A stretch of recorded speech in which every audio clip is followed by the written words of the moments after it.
Hey everybody, this is Josh Cook, aka Seizures Palace, and today I'm going to be doing a tutorial video as part of a continuation from one of the Song a Week videos that I did. It was the second one for Jake Wright's vlog, and right towards the end I had some computer difficulties and I wanted to kind of explain the technique that I used to kind of wrap up that project. This technique is used a lot in genres like future bass and vaporwave, and I'm sure lots of other ones. I think future electro was also one too. I don't know. Anyway, check those future bass and vaporwave genres out. You'll get the idea. They're very liquidy, bubbly sort of genres. That's just how I kind of describe it in my own mind. We're going to be talking about how they get the main effect on their pads or held synthesizer chords. And again, this was a technique that I used in the second Song a Week video. So what we're going to be doing is some sidechaining, but not sidechain compression. If you don't know about sidechain compression, check that out. Just YouTube it, Google it. There's tons of videos out there for that. We're going to be doing sidechain filtering. So what I have here is a pad sound that sounds like this.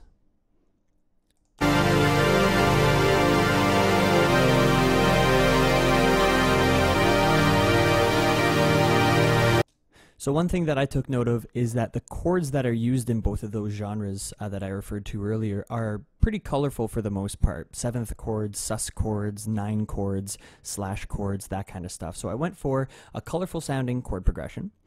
You'll notice that on my pad I have a auto filter. So I'm going to turn on that auto filter, and what I've done was I brought the frequency down to about 203 hertz.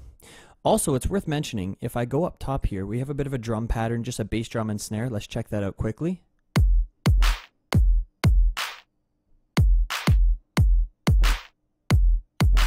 I'm not going for a big fat mix or anything like that. It's just to get the basics of how this technique works. So we have a basic bass drum and clap pattern.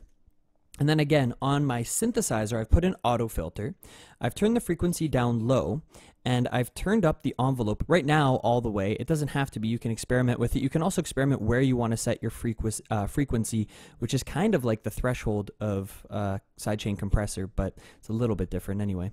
Then from there, you go into the sidechain. If you don't know how to do that, you're going to pop open this little arrow on the left side, and then you hit sidechain, and then audio from, you're going to select drums or whatever you've called your drums, and then in this case I've gone to the bass drum pre-effects. So the bass drum is going to be telling the filter when to open up, and how much that auto filter opens up is determined by your envelope and which direction you want it to open up. So do you want it to sort of, I'm going to kind of scrub, but if I was to have it open up like this to the right side, I would want to set my envelope to the right side. I could have the reverse effect where it starts off tinsely, and as the bass drum hits, it adds low end based on this envelope being pushed more to the left side. So I'm going to crank it up to the right. I'm going to bring down my frequency pretty low, and we're going to give that a listen. Also, my attack I'm going to set pretty tight, and the release, we're going to play around with these for a second. The attack is going to give a bit more of a longer swell into each bubble, we'll call it, and the release is going to determine how slow it comes back to its original position. So here's what we have.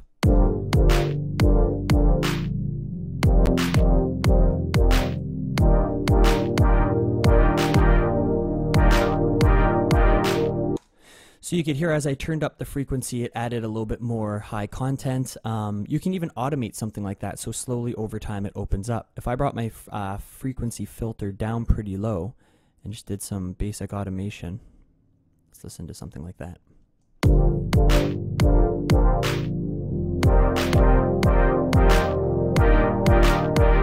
That sort of idea. Lastly, I'm going to play around with the attack and release settings just to show you how that would sound, and that's where I'm going to leave the tutorial for today. So hopefully some of this has been useful. Let's give a listen. Here's what the attack being messed around with first. And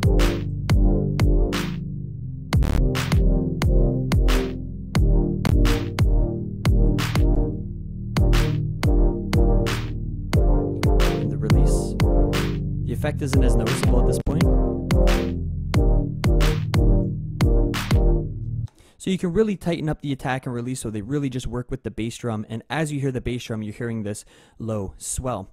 One thing I would recommend is that if your pad or synth that you're using has a lot of low content, make sure that you sweep some of that out with a filter, not sidechained, nothing too fancy, because remember, right now your synth is happening at the exact same time as your bass drum. That bass drum is demanding, it wants a lot of low frequencies, so you're going to want to make sure that because the synth is always happening at the exact same time as the bass drum, or rather it's sounding at the same time as the bass drum, to make sure that you leave some room in the low and especially sub frequencies for that kick.